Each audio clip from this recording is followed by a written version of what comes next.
To install OpenPLC Editor in the host, what you have to do is just click on the link. It's gonna redirect you to OpenPLC Editor website.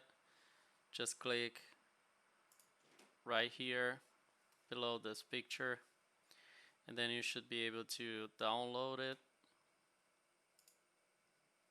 So just download.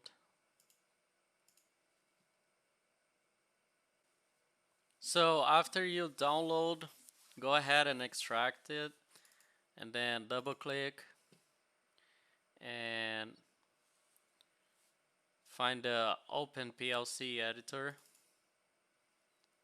You double click on that and you are good to go. Thank you.